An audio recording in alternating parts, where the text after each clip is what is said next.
Oremos. Padre nuestro que estás en el cielo, santo y glorificado sea tu nombre, Señor.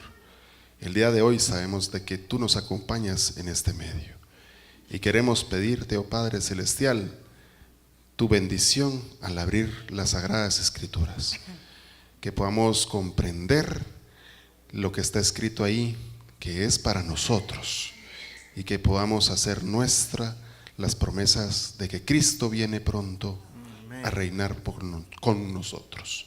En el nombre de Cristo Jesús oramos. Amén. Vamos entonces, pastor, a iniciar esta noche. El tiempo es suyo. Muchas gracias por acompañarnos durante todo este periodo, estas 4 noches que han sido de gran bendición. Agradecemos al sistema de emisoras adventistas que está enviando la señal a casi toda la República. Las transmisiones por internet, también a la agencia de publicaciones que ha tenido la bondad de regalarnos como 8 libros. Y ahí está a la vuelta. Ahí hay buenos libros.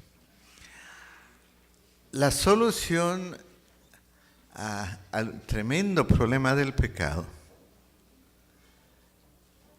es una revelación de Dios. Esa revelación del plan de la redención del pecado no es un plan que se crió porque entró el pecado con Adán y Eva, como quien dice, bueno, pecaron, vamos a ver qué hacemos, hagamos un plan. No, no es así. En el libro, en la palabra de Dios se nos enseña que antes de que la tierra fuese creado, ya el pecado existía. El pecado tuvo su origen en el ángel más grande que se ha creado, Luzbel. Y él vivía en el lugar santísimo. Sería esta gráfica. Él vivía ahí, era el querubín protector, pues. Y él deseó ser Dios y pecó. Luego involucró a nuestros primeros padres en este problema. Lo que él no sabía es que antes que el pecado entrara, ese plan de salvación ya existía. Entonces, cuando nuestros primeros padres pecaron, solo fue una revelación de ese plan. Esto es muy importante captarlo. Porque antes de la revelación en el Edén, Luzbel dijo esto. Es su razonamiento. Bueno, ya pecaron. Y la paga del pecado es muerte.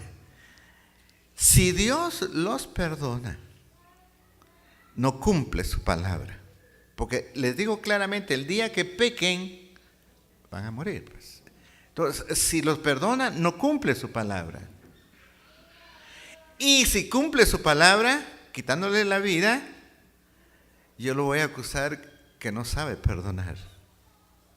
O sea, cualquier actitud que tomara Dios, en la mente de Satanás estaba encerrado Dios. Lo que él no sabía, que había un plan donde Dios cumpliría su palabra de que la paga del pecado es y que perdonaría. Qué increíble, ¿verdad? A ver, ¿se les quedó esta verdad? ¿En qué consiste el plan de la redención? En que Él va a cumplir, ¿qué cosa? Su palabra, su justicia, que es muerte. Y que a la vez va a perdonar. ¿Cómo lo va a hacer? Porque cuando se habla en la Biblia de que el pecado atrae la muerte, no está hablando de una muerte de enfermedad, de vejez, de accidente, no.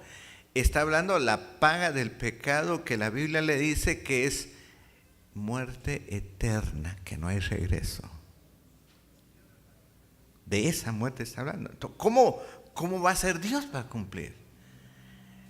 Jamás se imaginó Luzbel lo que le dijo a nuestros primeros padres Dios. La segunda persona de la deidad tomará la naturaleza, ¿qué cosa? Humana. Jamás. Nadie podía tomar esa decisión. Nadie. Porque si un ángel se hubiera ofrecido para cumplir la sentencia que es muerte, claro que la puede cumplir, pero no puede vivir porque murió, pues. Solo Dios podía hacerlo. Porque Él, al tomar nuestra naturaleza humana, ya como humano, Él podía morir. Porque era 100% hombre. Pero también era 100% Dios. Por eso Él dijo, cuando estuvo aquí en la tierra, yo tengo poder para poner mi vida y volverla a tomar. Esto es increíble. Lo que Dios hizo para solucionar el problema es increíble. Eso no hay mente que lo hubiera podido creer, que Él se hace ser humano. Voy a poner un ejemplo. Estoy en el Trébol, en hora de tráfico, ahora cualquier hora es de tráfico, pero estoy en el tráfico.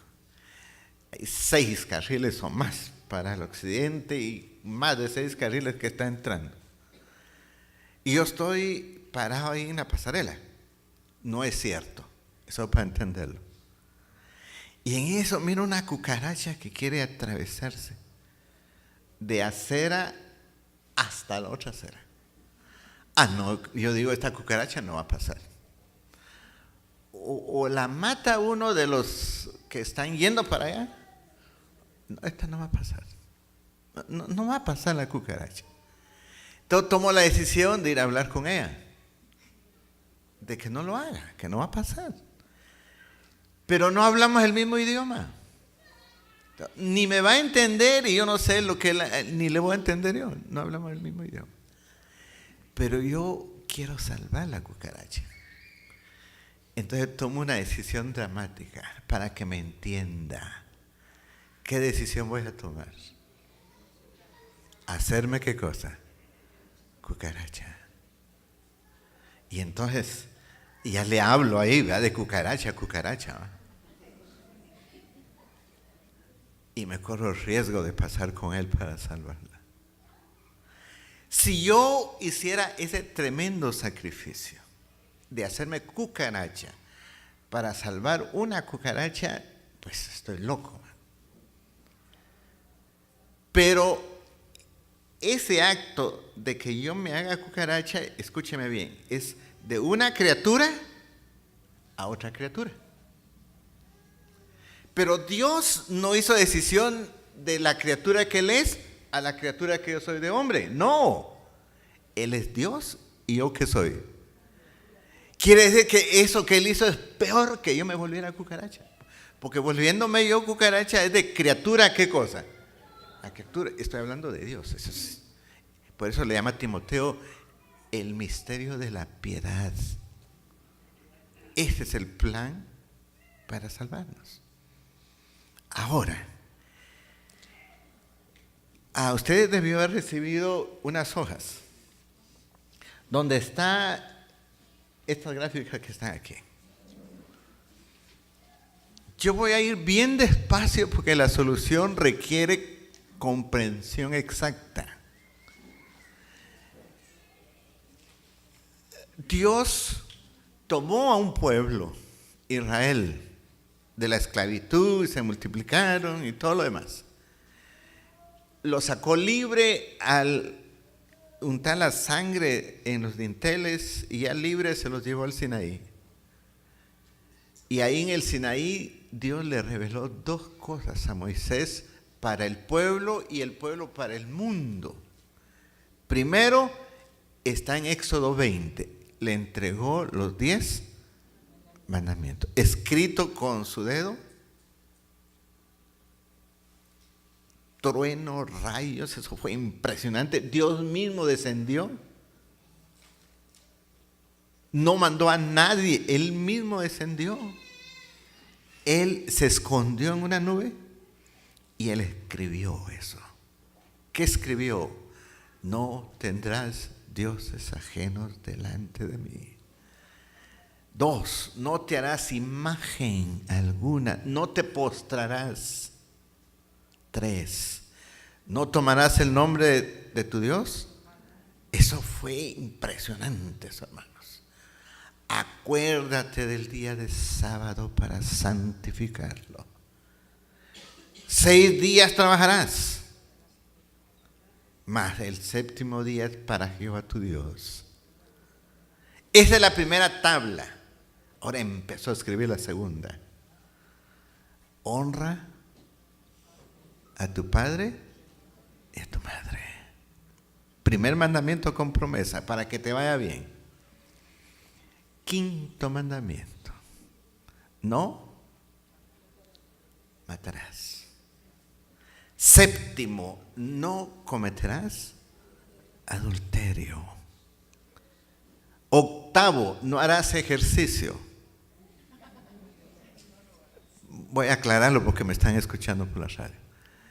No robarás. 9.º, no levantarás falso testimonio. Y 10.º, no codiciar. Esto, como lo estudiamos ayer, define el tremendo problema que se llama pecado. Pero yo no puedo cumplir esa ley porque en mí mora el pecado, porque mi mente está dañada, mi corazón está corrompido. El pecado está en mis genes.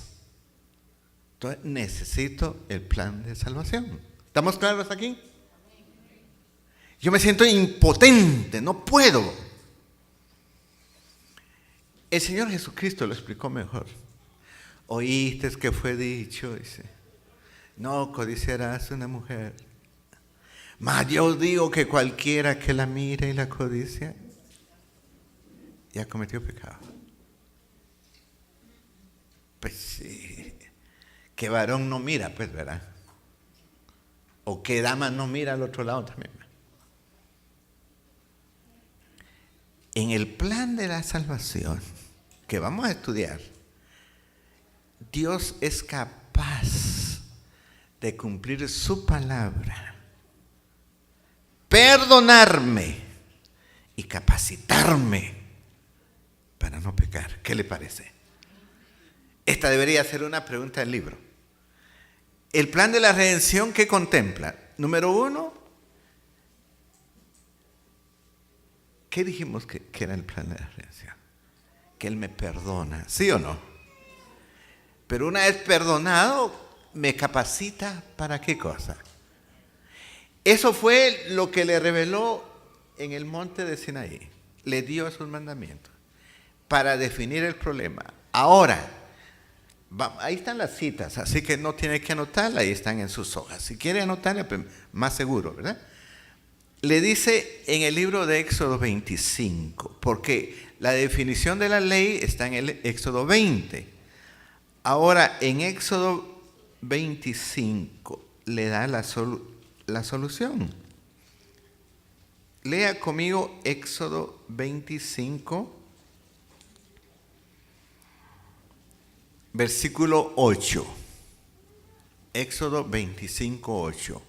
Dice, y harán un santuario para mí y habitaré en medio. Qué increíble, hermanos. Babilonia inventó muchos santuarios para que sus dioses vivieran ahí, pero porque lo copió para tergiversar, para torcer. Dios le está hablando a Moisés, porque Moisés subió 2 veces al monte Sinaí, 40 veces. Ahora le está hablando, mira, hazme un santuario, yo habitaré en medio de ustedes.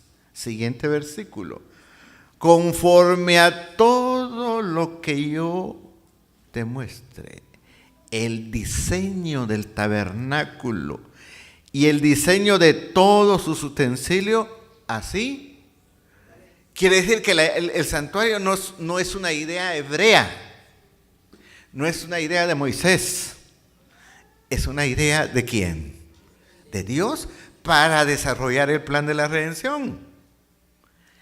Oiga, esto vale la pena tenerlo bien en mente. Mire, la instrucción conforme a todo lo que yo te muestre, el diseño del tabernáculo, el diseño de todos sus utensilios, así lo harás. Versículo 40 ahora. Mira, y hazlo conforme al modelo que te ha sido mostrado. ¿En dónde? En el monte. ¿Quieren ver la gráfica, por favor? Allá está Moisés en la montaña del Sinaí. ¿Lo logran ver?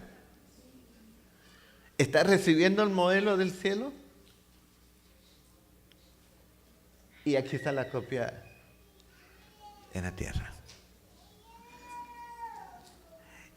Ese santuario, y ahora voy a tener sumo cuidado en lo que voy a decir, porque necesito que usted me lo comprenda bien. Ese santuario se regía por 2 leyes. La primera ley son los 10 mandamientos. Esos 10 mandamientos fueron colocados en el lugar santísimo del santuario. Ahí había una arca, un pacto, pues, un cofre. La tapadera se llama propiciatorio. Esos mandamientos los escribió Dios. ¿En qué los escribió? En tablas de piedra.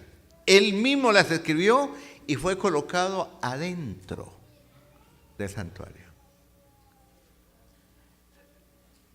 Pero, vaya conmigo por favor, necesito que revise bien el libro de Deuteronomios, por favor, capítulo 30.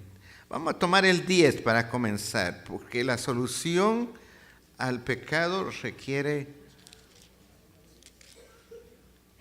Vamos al capítulo 10.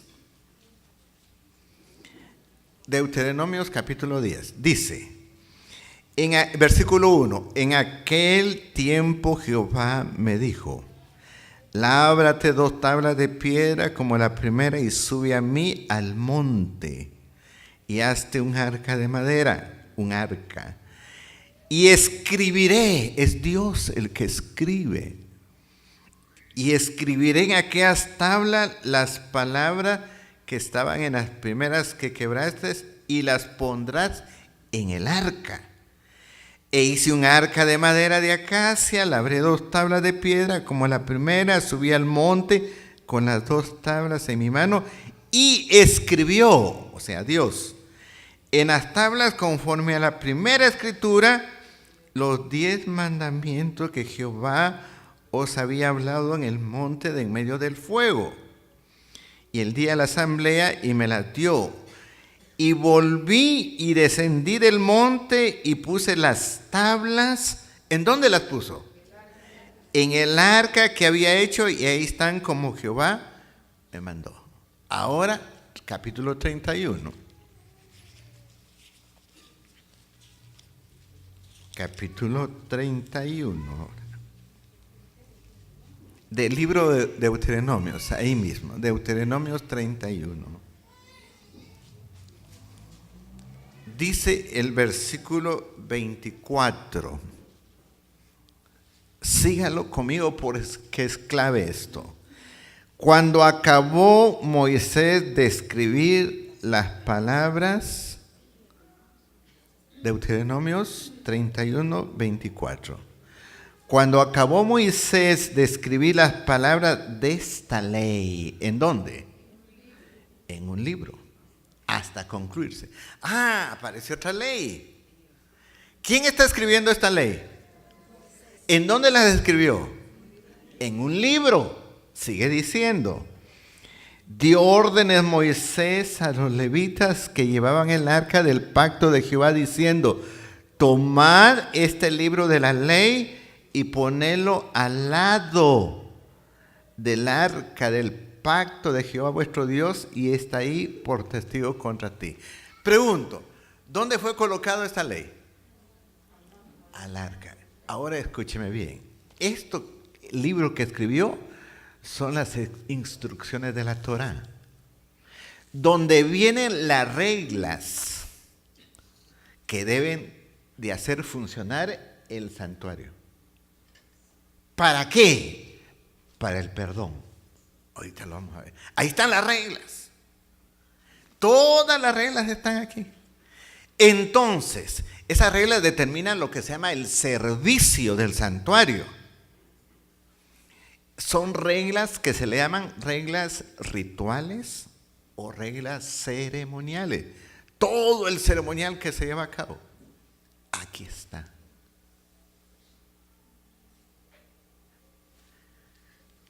Por favor, veamos Levíticos, capítulo 4. Veamos cómo funciona esto. Quiere decir que usted no puede llevar cualquier cordero al santuario. Usted tiene que llevar el cordero que la ley de Moisés escribió. Pero esta ley de Moisés es nada más símbolos, figuras. Se le llama tipos de lo que Cristo vendría a ser. Bueno, Levítico 4. Ahora veamos cómo funciona esto.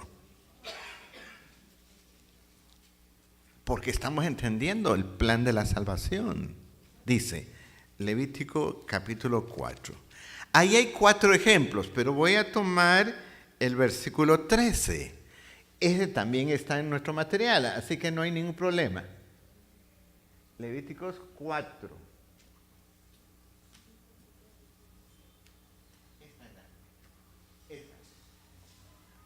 Veamos pues cómo funciona. Quisiera repetir, ¿cuántas leyes hay? 2. La ley moral, los 10 mandamientos, y la ley ceremonial. ¿Para qué sirve la ley moral? Para definir el problema. ¿Para qué sirve la ley ceremonial? Para solucionar ese problema de acuerdo a las órdenes que Dios dio para el santuario. Ahora veámoslo. Pues. Vamos al versículo número... Tomemos el 1 en adelante, después tomamos el 13. Dice el capítulo 4 de Levíticos y versículo 1. Habló Jehová a Moisés diciendo, habla a los hijos de Israel y diles, cuando alguna persona, ayúdeme, ¿una persona qué? Por hierro, ¿en alguno de qué cosa? De los 10. De Jehová sobre cosas que no se ha de hacer, hará lo siguiente. Cuando alguna persona, digamos, mató, adulteró, robó, llegó a tener baales, cualquiera, se diera cuenta, hará lo siguiente. ¿Quién va a dictar lo que va a hacer? Sí, Dios, pero ¿quién la va a dictar? ¿La ley qué cosa? Ceremonial o ritual. Mire, aquí está la regla, leámosla pues. Hará lo siguiente, si el sacerdote ungido pecare según el pecado del pueblo, ofrecerá a Jehová por su pecado la transgresión de la ley, que habrá cometido un becerro sin defecto, ¿para qué cosa? Ya le están dando las reglas en los servicios del santuario. Aquí, nuestro hermano Fito, si usted pecó en el Antiguo Testamento, ¿verdad? ¿Qué debe de hacer él rápido? Buscar, ¿qué cosa? Un cordero sin defecto, macho de 1 año. Debe de buscarlo. Eso está aquí. Eso no lo tienen los 10 mandamientos. Esto está en la ley, ¿qué cosa? Ceremonial. Ahora, versículo 4. Usted se recuerda que cuando se dio las instrucciones del santuario, dijo, harán un santuario y yo habitaré ahí. Así decía, ¿verdad? Ahora dice el versículo 4. Traerá el becerro a la puerta del tabernáculo de reunión delante de Jehová. Pondrá su mano sobre la cabeza del becerro y ¿qué hará después? Dice delante de Jehová, porque ayer yo lo di despacio. El pecado es ¿contra quién? Contra Jehová. Por eso es que el becerro se trae delante de Jehová, porque el problema es con él. Él habita en ese santuario, en el lugar santísimo. Por favor, busque Salmos 32. No me pierda Levítico, Salmos 32.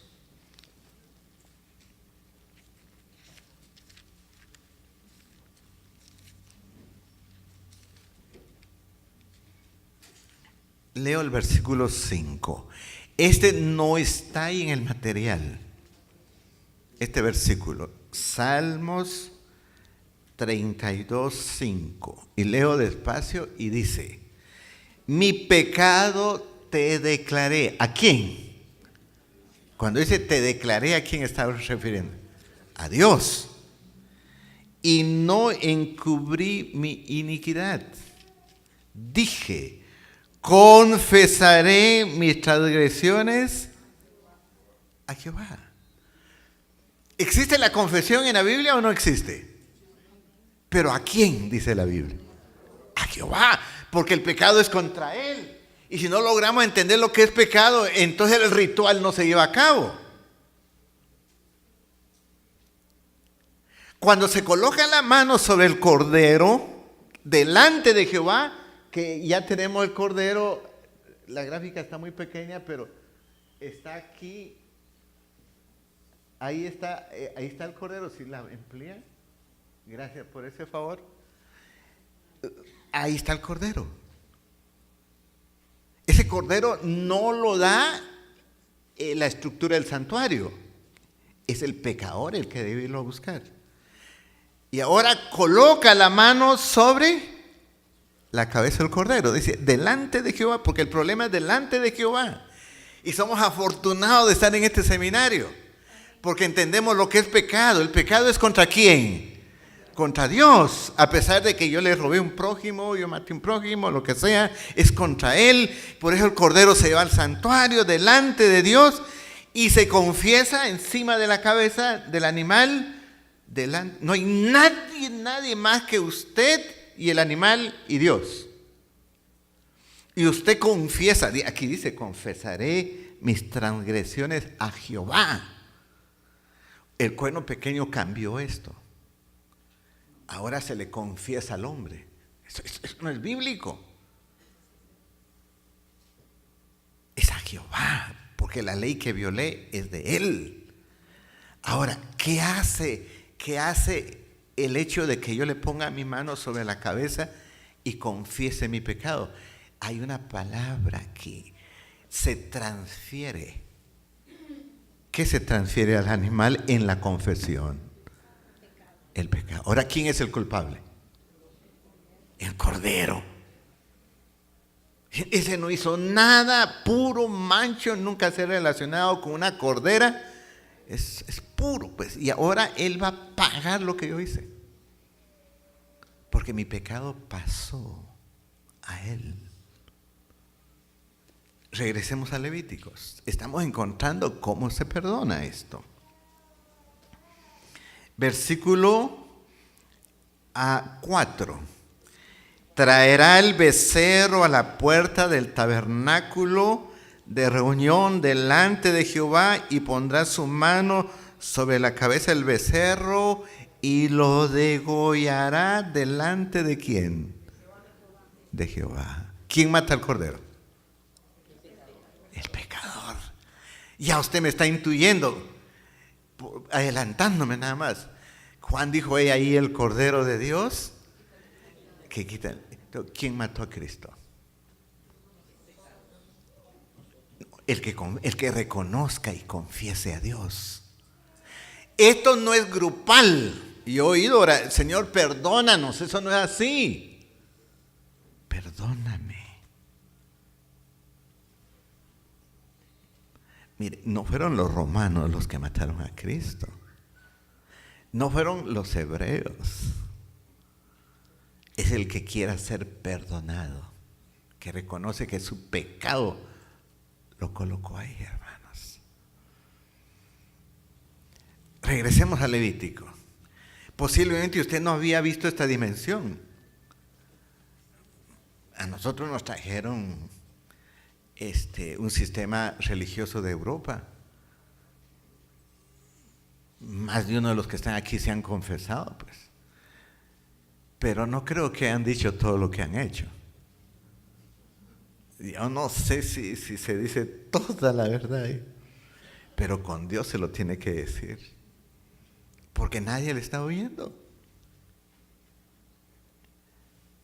Bueno, vamos por favor, lo de Goya, esa es la primera parte. Vamos a la segunda parte. Y el sacerdote ungido tomará de la sangre del becerro y lo traerá al tabernáculo de reunión, y mojará el sacerdote su dedo en la sangre y rociará de aquella sangre 7 veces delante de Jehová hacia el velo. ¿Hacia el velo de qué cosa?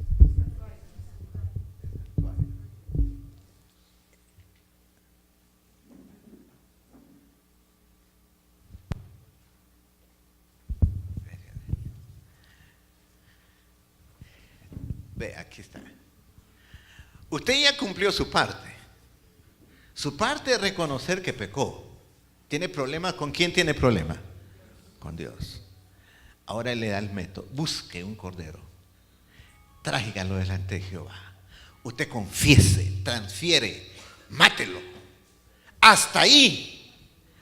Ahora viene el sacerdote, toma la sangre y la introduce. Eso es lo que sigue diciendo. Al velo que separa el lugar santo del lugar santísimo.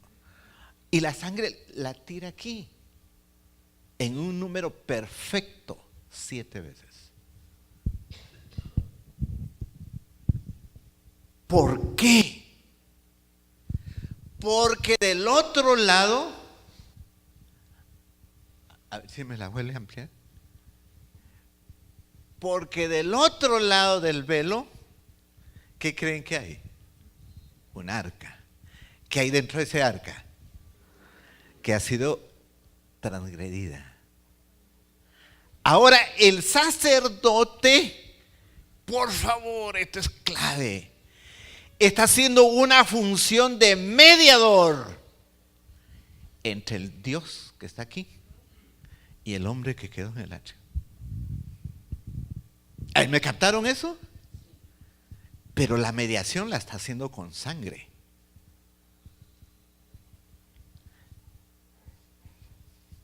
¿Quién cree que está haciendo la mediación ahorita? Que es sumo sacerdote. Ahora, la está presentando aquí, la sangre está aquí. El velo está corrido para que usted vea lo que está atrás, pero el velo cubre todo eso. El sacerdote no puede ver lo que está al otro lado. Ahí está la ley. Y la ley es el reflejo de lo que es Dios. Dios es amor, y su ley ¿qué es? Es amor. Lo que el sacerdote está diciendo, aquí está la sangre. Y Levítico dice que la vida está en la sangre. Aquí está la sangre, está pagado. Porque murió el sustituto del pecador. Aquí está pagado. Entonces, legalmente, ahorita le voy a dar el versículo, Dios perdona al pecador legalmente, porque la está presentando la sangre, y la ley transgredida de que está del otro lado exige la muerte, y él está presentando la muerte. Mis queridos hermanos, ¿me están captando este pedazo? El sacerdote no le está diciendo a usted, rece Salmo 119 o Padre Nuestro y ya está, pero no, tiene que presentar la sangre. Qué importante es entender eso. Si usted quiere hacer algo y decir, yo quiero que Dios me perdone, voy a pagar aquí 1 año para que estudiemos en este lugar y que Dios me perdone, no lo va a perdonar, porque la paga del pecado, ¿qué es? Solo la muerte puede dar el perdón. Denme un gusto, ¿me están entendiendo eso? Por favor, veamos el ejemplo donde aparece la palabra perdón. Vamos a tomar el capítulo 4 y versículo 13. Recuerde que el proceso es el mismo. Levíticos 4:13 en adelante.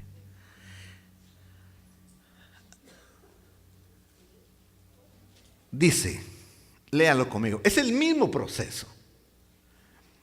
Si toda la congregación de Israel hubiera errado o pecado, y el hierro estuviera oculto a los ojos del pueblo y hubieran hecho algo contra alguno de los mandamientos, eso es pecado, transgresión de la ley.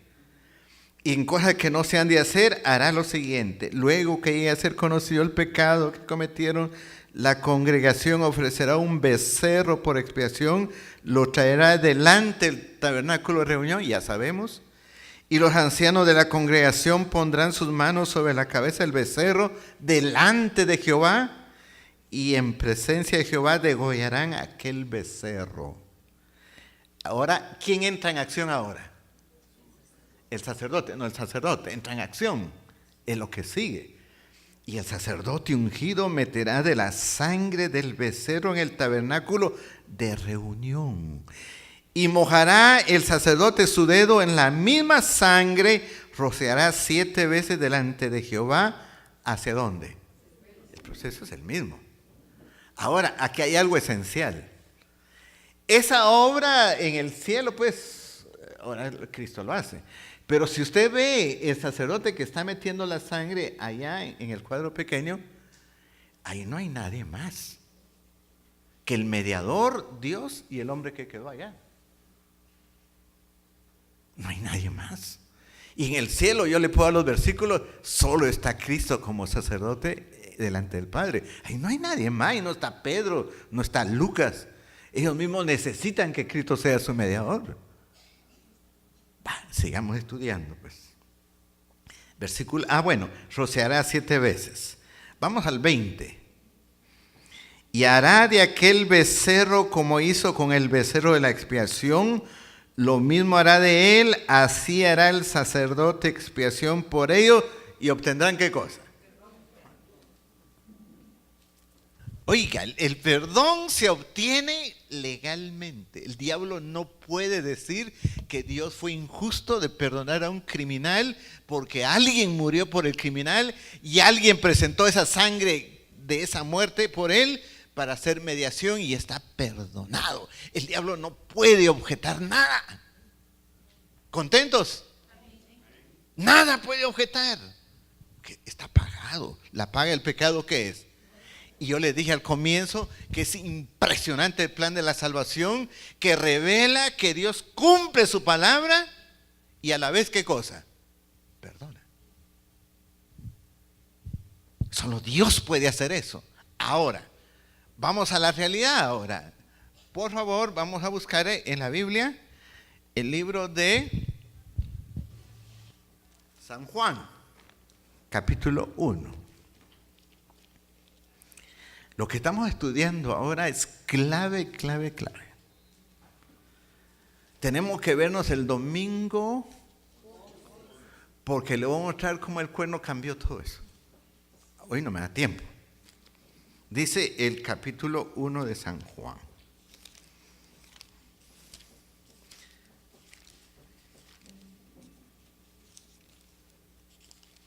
Capítulo 1, versículo 29.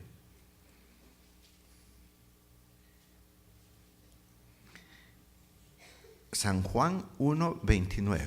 Si lo tiene, lo leo. Y dice: el siguiente día vio Juan a Jesús que venía a él y dijo: he aquí el Cordero de Dios que quita. ¿Con qué lo identificó? Es el que quita el pecado, como era en el antiguo. Solo que aquel era símbolo. Ahora es realidad. He ahí el Cordero de Dios, que quita ¿qué cosa? Del mundo. Por favor, versículo 41. Leamos el 36, porque esto es clave. 36. Y mirando a Jesús que andaba por ahí, dijo: he ahí el Cordero de Dios. Siguiente, versículo 41. Este halló primero a su hermano Simón y le dijo: hemos hallado al Mesías. Y el versículo 45 es clave. Felipe halló a Natanael y le dijo, hemos hallado aquel. Por favor, quiere leerlo despacio conmigo. Hemos hallado aquel de quien escribió Moisés. ¿En dónde? No puedo pasarme. No puedo pasar eso si usted no me lo capta. ¿Cuál era la gran novedad? Que todo lo que decía el Antiguo Testamento, si alguien pecare, consigue un cordero y todo, fueron muchos años desde el pecado, 4000 años, solo que ya en forma real. Y ahí el cordero. ¿De quien habló qué cosa? Moisés, ¿en dónde? En la ley que la escribió él y que fue puesto ¿en dónde? A un lado. Quiere decir que ese libro estaba escrito, pero estaba señalando al Cordero de Dios que vendría. Él es el verdadero Cordero de Dios.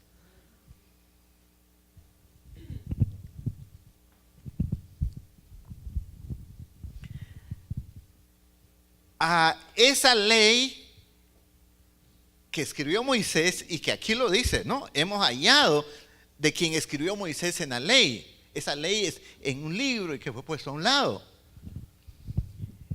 El diablo lo ha confundido.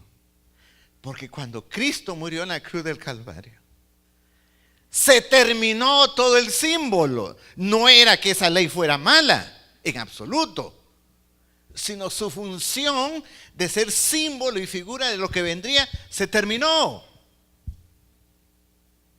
Esa ley ceremonial se terminó. Y entonces el diablo nos ha hecho creer desde los púlpitos, la televisión, las iglesias, que la ley que se acabó fueron los 10 mandamientos. ¿No han oído eso? Eso no se acaba. Porque el pecado sigue siendo pecado. Solo que ahora la solución ya no es buscar un animalito, sino el verdadero Cordero de Dios que quita ¿qué cosa? El pecado del mundo. No tienden a confundirse esas dos leyes. La otra es eterna, es perfecta. Por favor, ¿puedo ver las manos si me están entendiendo? Usted sabe que me estaba levantando temprano. Ayúdame, dame palabras para explicar esto. Ahora Juan le está diciendo a todos los discípulos que estaban ahí, ya no tienen que buscar corderos. Porque ahí ¿qué cosa? El Cordero de Dios que quita el pecado del mundo. Quisiera quitar otra aberración en esa idea de que se van a raptar a la iglesia para que aparezca otra vez Israel y hayan sacrificio. Hermanos, si al Cordero de Dios, que judíos son los que están. Juan es judío, ¿no? Él es el que está diciendo ahí el Cordero. No lo está diciendo un gentil. Se acabó. Y se acabó que el velo ese que se rasgaba ahí, el templo se rasgó en dos y se acabó. Ahora, queridos hermanos, Dios está aquí esta noche, ¿verdad? Y el diablo no quería que viniéramos y nos puso Halloween para hacernos imposible la venida aquí. Ahora veamos esto, hermanos. Isaías 53.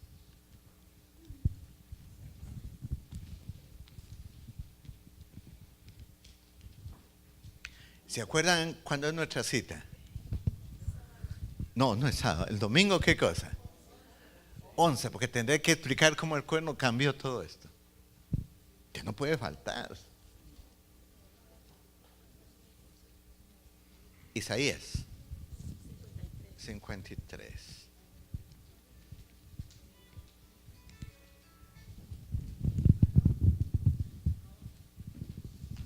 Bueno, si ya lo tiene, léalo conmigo, pues.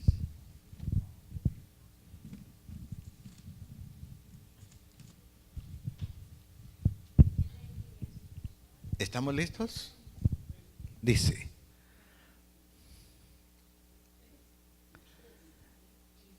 (53) leo el versículo 4. Ciertamente llevó él nuestras enfermedades y sufrió nuestros dolores, y nosotros le tuvimos por azotado, por herido de Dios y abatido. Mas Él herido fue por nuestras rebeliones, molido por nuestros pecados. Está hablando del Mesías que vendría.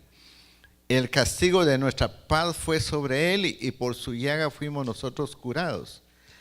Todos nosotros nos descarriamos como ovejas.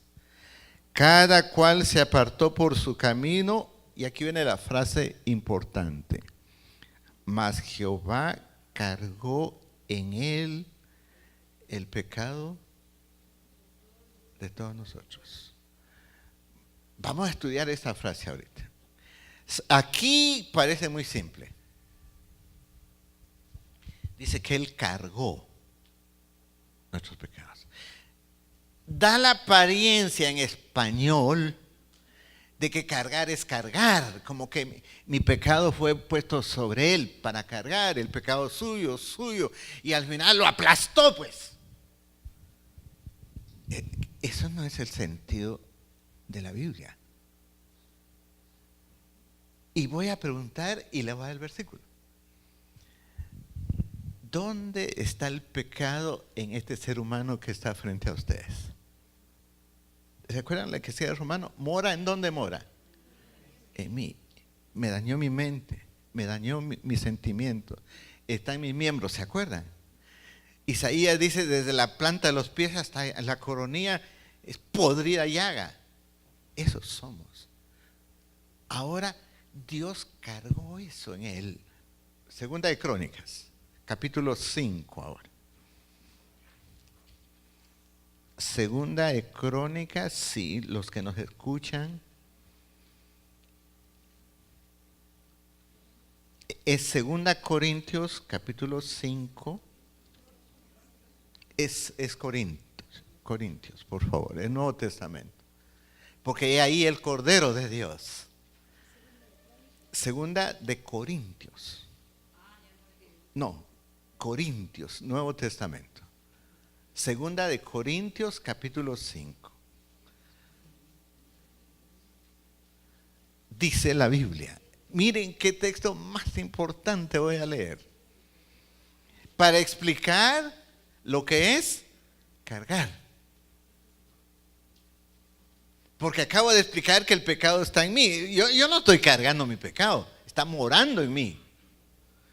Está en mis miembros. Está en mi mente, en mi corazón. Segunda Corintios 5. Y voy a leer el versículo 21.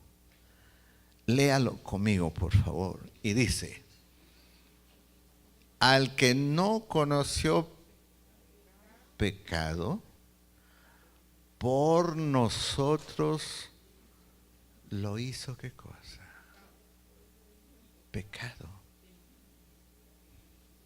Para que nosotros fuésemos hechos justicia de Dios. Aquí la palabra es hizo.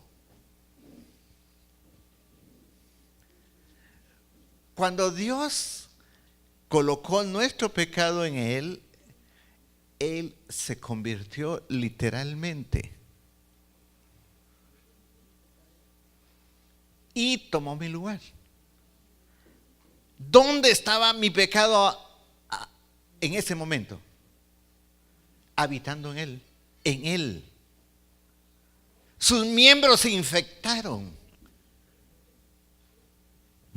Su naturaleza completa, hermano, llegó a ser la mía, porque Él tomó mi lugar. No es que lo esté cargando, está hecho pecado. Esta es la parte muy complicada de entender. Cuando usted ve el cuadro de la cruz, cuando usted ve esto, este es uno de los cuadros que yo más aprecio. En el Getsemaní, Él se hizo cargo de mí. Es su naturaleza. Estaba convertido en pecado. Él no era que estuviera cargando. Él era. Y por eso es que la Biblia enseña que nuestros pecados han hecho separación entre Dios y nosotros. Eso está en Isaías 59. Cuando Él cargó o se hizo pecado, cuando sus genes, sus miembros fueron invadidos, se separó de su Padre. Por eso es que uno de sus gritos angustiantes de aquí fue: Padre, ¿por qué? Porque se separó, porque era yo. Hay un cuadro que no logré colocarlo hoy porque tuve algún lapso, no lo metí. Pero hubo un pintor que ilustra lo que Juan quiso decirle, lo que Jesús le dijo a Nicodemo. Así como Moisés levantó la serpiente en el desierto, así es necesario que el Hijo del Hombre. ¿Qué figura tiene Cristo ahí entonces? Serpiente. Usted no había tenido esa dimensión. Cuando usted ve eso ahí, por ejemplo, él está hecho pecado. Hay una separación con el Padre. Quiero que veamos esto se hizo pecado en dos dimensiones. Se explica la dimensión, la primera que voy a escribir, por ejemplo, con la película de Mel Gibson, que se llama La Pasión. Muchos van al cine, especialmente en los cines supermodernos. La gente sale llorando, pues. Pero no sale llorando por lo del pecado, sino por la penqueada que dan ahí, pues. Por eso es que sale llorando. Usted sale pobrecito, eso no fue así. Esa es una parte. Por favor, solo anote este versículo que me va a ser muy importante. Isaías 52. Porque quiero ver cuando se hizo pecado en dos dimensiones. Dice Isaías 52, 14. Escuche bien lo que dice. Estoy esperando que lo tenga. Isaías 50, eso tampoco está en los manuales. ¿Cómo se asombraron de ti muchos? De tal manera, ayúdeme, ¿fue qué cosa? Oiga, hermano, la parte física. Mel Gibson se quedó corto todavía. Aunque con Mel Gibson es la película más cruel que se ha filmado. Y ahí se quedó. Dice que fue desfigurado. De los hombres su padecer. Hasta perdió la forma humana, hermano. ¿Por qué? Porque el crucificado le tenían que destruir la espalda con látigos especiales y él fue latigado 2 veces, hermano. Esa espalda estaba destruida, hermano. La corona de espinas se incrustó en todo esto, hermano.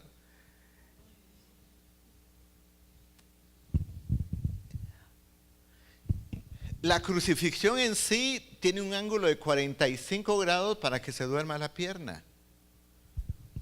Y probablemente Cristo fue crucificado desnudo, porque la cruz era una vergüenza al que lo pasaba.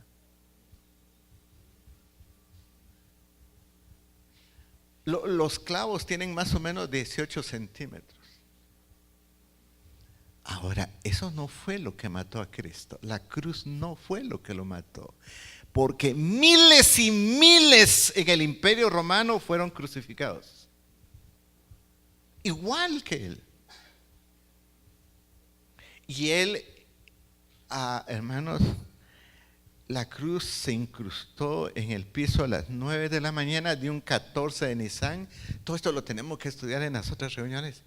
Fue el 14 de Nisan a las 9 de la mañana hasta las 12. Se dieron gusto de gritarle a aquellos que les dio la voz, que eran mudos. Ahora, si eres Mesías, desciende ahí, sálvate y sálvate de nosotros. Los ciegos que él les dio vista ahora estaban disfrutando viendo eso. Su pueblo, el sacerdote, el sumo sacerdote, eso fue 3 horas. Mire, si usted se salva, usted va a entender eso en la eternidad y el sufrimiento del Padre, hermano.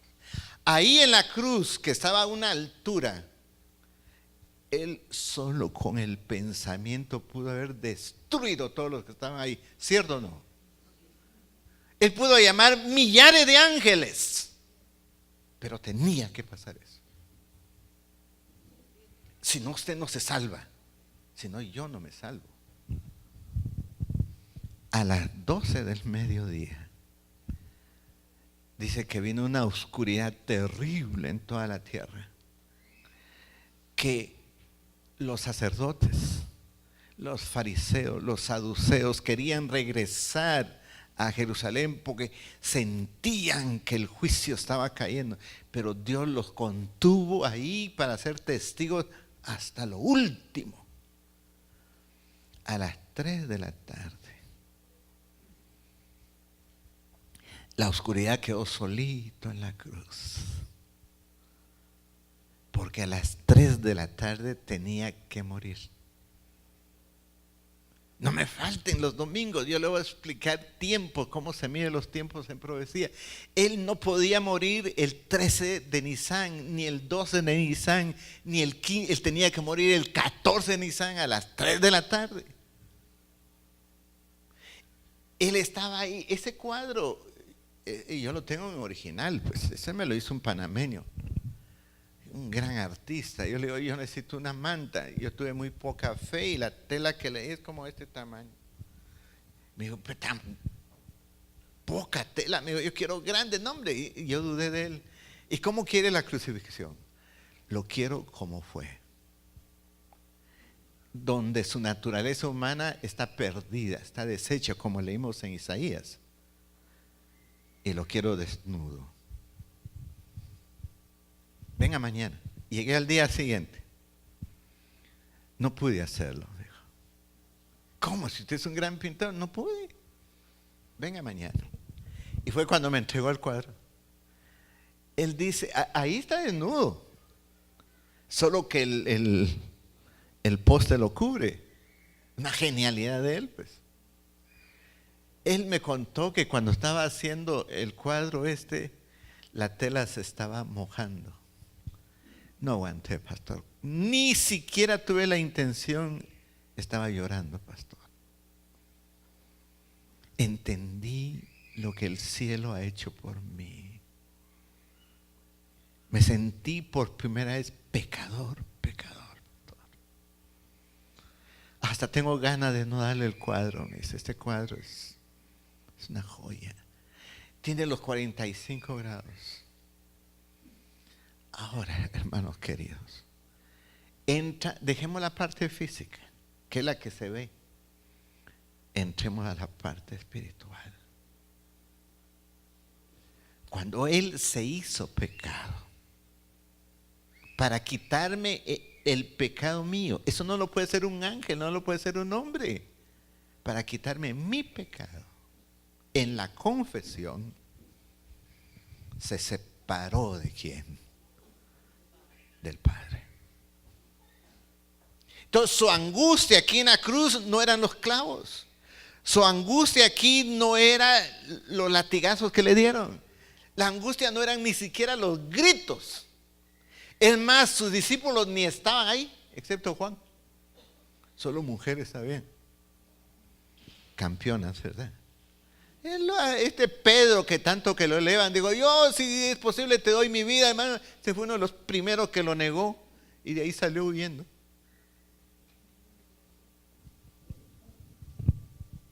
Pero esa no era su angustia. Su angustia es que por primera vez en la eternidad, y yo no puedo medir la eternidad, se separó la deidad. Nunca había ocurrido eso. Estaban separados. ¿Y quién los separó? Mi pecado. Su pecado los separó. Se separaron. ¿Cómo yo puedo entender y explicar eso? No se puede. Estaban separados. Eso es lo que hizo que su corazón reventara, hermano. No fue la cruz. Él a las 3 de la tarde podía haber muerto en un colchón de agua por mi pecado, no por la cruz. La cruz era el instrumento romano en ese momento. ¿Usted me está entendiendo lo que cuesta su salvación? O sea, la salvación es terrible, pues. se separó, hermano. Su angustia era que la separación fuera eterna. Él no tenía una visión del domingo de la resurrección, porque el pecado es muerte eterna. Él entró ahí por fe en el amor infinito de su Padre, que fue lo que lo sostuvo. ¿Cómo entender eso? No se puede. Eso se acepta por fe. Usted tiene que sentir que usted es el que debería estar ahí, pero está Él. Y a las 3 de la tarde, Él sintió que su corazón ya no podía. Se estaba reventando, hermanos. Literalmente se estaba reventando. Pero otra vez, no por la cruz, sino por pecadores tremendos del siglo XXI, del 2018, que acudirían a un seminario a entender qué es lo que Dios hizo por ustedes, por nosotros. ¿Y sabe qué hizo? Cuando llegó la hora del sacrificio, se apoyó en un triangulito que había ahí y se levantó, hermanos, y dijo esto, dentro de sus 7 palabras, dijo esto: Padre, perdónalos. ¿En base a qué estaba el perdón? A la cruz. Porque la paga del pecado, ¿qué es? En base a eso. No está en base a lo que usted pueda hacer. Lo que usted o yo pueda hacer es basura. Porque no nos salvamos por obras, nos salvamos por eso. Usted no puede hacer nada. Si usted quiere hacer algo, llegó 2018 años tarde, no, quitando 34, casi 2000 años tarde llegó. Usted no puede, ya está hecho. Se acabó. A partir de ahí el hombre puede regresar a casa. Y entonces gritó. Si usted lo viera en el idioma, gritó: ¡se acabó! En el idioma de ellos y traducido al español, ¿cómo dice la Biblia? Consumado, ¿qué cosa? Se acabó. El hombre puede regresar a casa otra vez. En base a que se cumplió la justicia de Dios en él. Y la justicia de Dios es que la paga del pecado, ¿qué es? Muerte. En base a eso es que Él puede perdonar. Entonces Dios, en el plan de la redención, cumplió su palabra para poder, ¿qué cosa? Perdonar. Sin ese sacrificio no hay perdón. Y eso es lo que el cuerno pequeño ha tratado de oscurecer. ¿Cuándo nos vamos a ver? El 11. Porque entonces van a ver cosas tremendas, cómo la profecía se cumple, hermano. Murió. Habrá un tema especial de lo que voy a decir ahora. Dijo: en tus manos encomiendo mi espíritu, o sea, el ruaj, lo que Dios le dio al hombre en el Edén, que él tenía, eso se lo entregó. No le entregó a otro que estuviera en él, no. Le entregó la capacidad de vida, se la entregó, se la encomendó y murió. Tal vez, volviendo a ampliar la cruz, una cosa sorprendente es que cuando Él murió, lo que quedó ahí, una vez que expiró, ¿sabe qué quedó ahí? Tierra. Porque ¿qué somos nosotros? Polvo. Entonces, ¿qué fue lo que quedó ahí? Porque Él era un ser humano. Polvo, tierra. No, hombre, si cuando yo le conté lo de la cucaracha, eso es nada a lo que Él hizo por nosotros. Para venirnos a hablar en nuestro mismo idioma, en nuestro mismo lenguaje. Por eso Hebreo dice que Él nos entiende.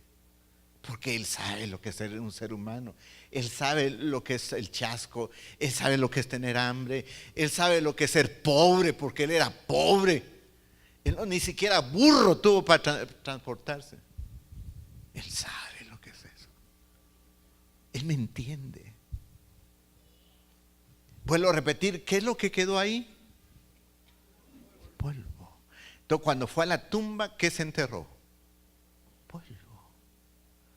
No un resto. Cuando usted va a la tumba, ¿qué es lo que va? Polvo. ¿Y qué es lo que subió al cielo? El soplo de vida o el espíritu, igual que Cristo. Para nunca más regresar. Él. Nunca más. Porque la paga del pecado, ¿qué es? Muerte eterna. No es la muerte como la de Lázaro o la hija de Naín. No. Esas murieron por enfermedades.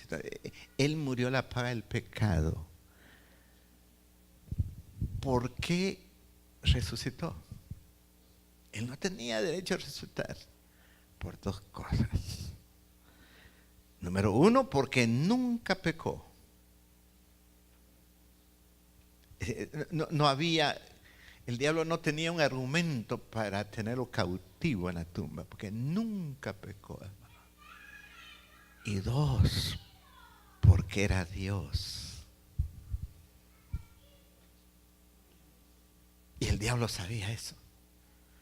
Que cuando llegó el amanecer del primer día, que ahora se llama domingo, se quita la piedra y le dice: tu padre te llama. ¿Quién lo podía contener, hermano? De todo esto que está aquí, es para que usted no muera eternamente, porque Él lo hizo por usted. Usted no tiene que morir eternamente. Cuando Él resucitó, quedaron unas huellas. Él resucitó glorificado para ascender al cielo y llegar allá para ser nuestro mediador. Ese es un tema aparte. Si usted quiere leer, por favor, Hebreos 9, 11 y 12. ¿Se acuerda que hay que presentar la sangre? ¿Que había que entrar con la sangre? Hebreos, vamos a leer capítulo 9. Dice el capítulo 9, versículo 11 y 12. Pero estando ya presente Cristo, sumo sacerdote de los bienes venideros, por el más amplio y perfecto tabernáculo no hecho de manos, es decir, no de esta creación. Él está allá como nuestro sumo sacerdote, dice Hebreos. Versículo 12. Y no por sangre de machos cabríos ni de becerros, sino por su propia sangre entró una vez para siempre. ¿En dónde? En el santuario. ¿Con qué entró? Con su sangre. ¿Se acuerda con qué entraba el sacerdote? Con la sangre. ¿Y para qué? Para presentarla. Entonces, Él entró porque si usted logra captarme la cruz y la hace suya esta noche, Él está presentando su sangre por usted. Y Él se transformará en la función anterior, en un mediador, solo que en el santuario verdadero, en un verdadero mediador entre su padre y el pecador que está aquí en Majás.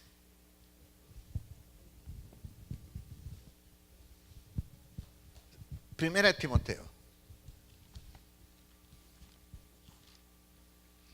Así como se describió lo que hacía el sacerdote cuando entraba con la sangre, para hacer la mediación. Capítulo número 2 de Primera de Timoteo.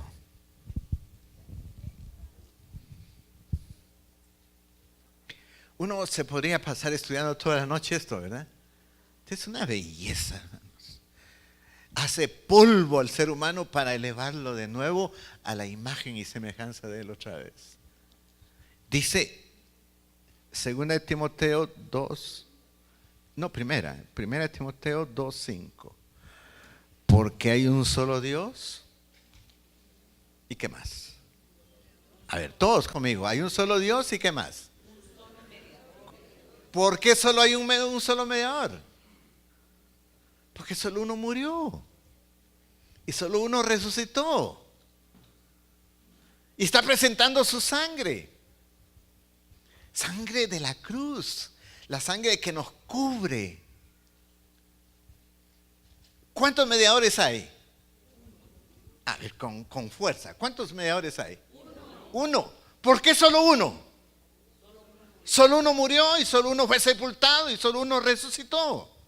Él es el mediador entre Dios y los hombres. Jesucristo, hombre, termina diciendo el versículo. El cuerno pequeño puso muchos mediadores y mediadoras. ¿Usted me entiende esto?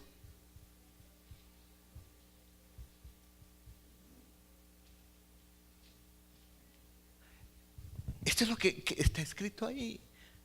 Ahora, lo que acabo de escribir ahora se llama evangelio. Le voy a dar 3 versículos y alabamos al Señor. ¿Les parece? Esto se llama ahora evangelio. ¿Qué es el evangelio? Hasta los templos tienen el nombre evangelio completo. ¿Qué es el evangelio? Por favor, 1 Corintios capítulo 15. Ahora, esto que yo estudié ahora es la buena nueva del evangelio. 1 Corintios capítulo 15. Veámoslo pues, 1 Corintios 15. 15 de 1 de Corintios. Ahora vamos a ver el evangelio. Esta gráfica que se queda ahí. De todo modo, en el material que ustedes tienen, ahí está más completo. Léalo conmigo. Además os declaro, hermanos, el evangelio que os he predicado. Versículo 3. ¿Qué es el evangelio? Léalo. ¿Qué es evangelio? Primeramente,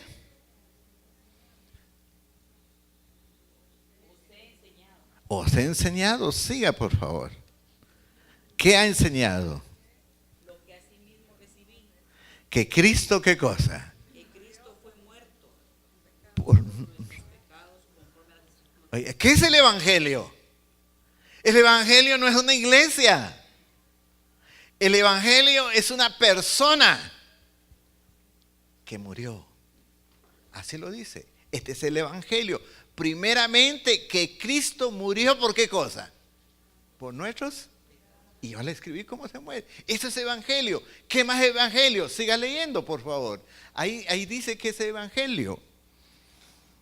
Y que fue, ¿qué cosa? Sepultado. ¿Y qué más? Y que resucitó. ¿Conforme? A ver, todos conmigo. ¿Qué es evangelio? Evangelio es la buena noticia que una persona divina, humana, murió por mis pecados, que fue sepultado y ¿qué más? Y que resucitó. Esa es la buena noticia para el pecador. El evangelio otra vez no es una persona común y corriente, no es una iglesia. No es ni siquiera una doctrina, es una persona. La buena noticia de que una persona divino humano murió por mi pecado, fue sepultado y qué cosa? Y resucitó. Y que ahora es mi mediador. ¿Estamos de acuerdo? Ahora, vea lo que predicaba la iglesia primitiva. Véalo, querido hermano. Romanos 8:34. Romanos 8:34.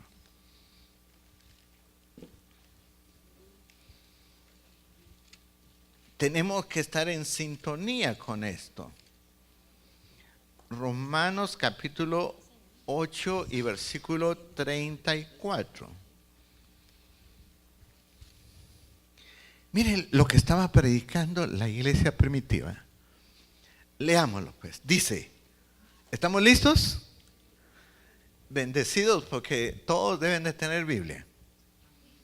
No hay excusa aquí. Dice el versículo 34. A ver, mi hermana que me presenta, léamelo por favor. 8:34. Despacito para ir todos juntos. ¿Quién es el que condenará? Cristo es el que murió. Padre, ¿cómo comienza el evangelio? Cristo es el que, ¿qué cosa? El que murió.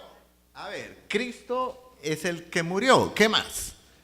Más aún, el que también resucitó, ¿Y qué más? el que además está a la diestra de Dios, el que también intercede por nosotros. ¿Se recuerdan que había que meter la sangre? Esto es evangelio. A ver, si a mí me hiciera una pregunta de premio, ¿qué es el evangelio?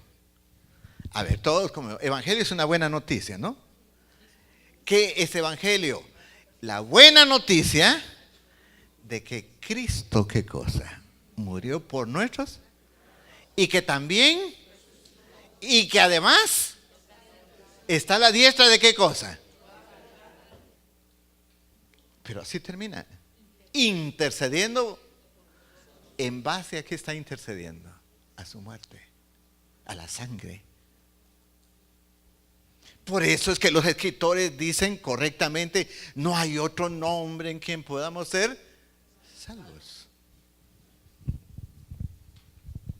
Pero para esto es la buena noticia.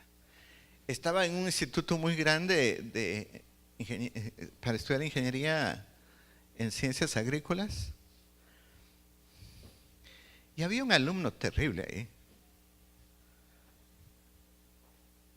Y tenía fama, pues, de terrible. Bien grandote, musculoso y todo. Y él entendió esto. Y cuando le pedimos que para que él sea su mediador, primero tiene que ser su sacrificio. Él toma la decisión y dice, no. Ya entiendo que me han castigado, me han puesto de mérito, ya estoy a punto de ser expulsado. Y no me voy a arreglar hasta que entienda que Él cargó toda mi rebelión, yo se lo confiese. Hasta ahí llegó mi guerra, pastor. Eso lo hice en la madrugada, me arrodillé, le dije, te doy gracias porque has cargado mis rebeliones, mis chascos, los maltratos que he tenido en mi casa, tú lo cargaste. Esta es buena noticia, moriste por mí y ahora estás intercediendo allá por mí. Asombroso cuando él empezó a caminar. Yo pregunto esta noche, ¿quiere usted que Cristo sea su mediador? ¿Le gustaría que Cristo? Primero tiene que ser, ¿qué cosa? Su sacrificio. Eso es lo que se llama aceptar a Cristo, ese sacrificio, ese entierro y esa resurrección. Esto es por fe. Esto es un deseo que nace. Eso pasó con Ribbentrop. Yo estaba en cárceles. Cuando los presos me quieren decir, es que le voy a contar, no me cuentes nada, cuénteselo a él, porque yo no puedo hacer nada por usted más que traerle la buena noticia. Y he visto unos milagros, como usted no ha visto. He visto levantar enfermedades que ya no se puede. No, porque yo le diga, está sano. No. Me acuerdo de una enfermedad terminal que se bautizó en un lago. Regresó igual al hospital. Nadie pidió por sanidad ni nada, pero Isaías dice que Él cargó nuestras enfermedades. La otra semana que fuimos ahí, él nos contó, mire, no, me voy del hospital porque vinieron los médicos a hacer revisión el miércoles y me dijeron, ¿y qué hiciste? El domingo nada, dice, yo solo acepté, se acabó. Dice, agárrate, hombre, dice, estás sano, estás sano. Y yo pregunto esta noche para terminar, ¿no quiere usted tener a Cristo en su corazón esta noche? ¿Por qué no se pone de pie? Dígale, Señor, yo quiero, yo lo he entendido. Yo quiero, yo lo he entendido. Ayer hicimos algo precioso. El pasar adelante no es más que un deseo de estar juntos, porque andamos en el mismo camino de pecadores. Pero si usted quiere de verdad esta noche decir, lo entendí, pero quiero hacerlo mío. ¿Quiere levantar su mano si usted quiere hacerlo? Oh, qué lindo. Es una belleza. Oremos. Amante Dios que estás en los cielos. Esta noche te abrimos nuestro corazón porque queremos que nuestro pecado, queremos entender que Cristo lo llevó y yo soy el culpable de su muerte. Pero la buena noticia es que lo hiciste por amor, porque me amas, nos amas, Señor. Y queremos vivir seguros porque tenemos un mediador entre el Dios omnipotente y nosotros, Jesucristo hecho hombre. Sabemos que el tráfico casi hizo imposible esta reunión, pero aquí estamos para amarte, Señor. Y entender los misterios como el Pentecostés, las fechas en nuestras próximas reuniones, domingos que vendrán. ¿Cómo no va a haber gozo en nuestra vida si hemos entendido esto, Señor? Hay gozo, somos felices. Este es el verdadero tesoro en esta vida cuando estamos entrando en crisis en el mundo, Señor. Otra vez te suplico, si hay alguna enfermedad aquí, tú ya lo cargaste, si puedes sanar esta noche, Señor. No porque yo lo pida, sino porque Cristo cargó estas enfermedades. Si a alguien le hace falta trabajo, Señor, haz un milagro para saberlo. Bendícenos en el nombre de Jesús. Amén.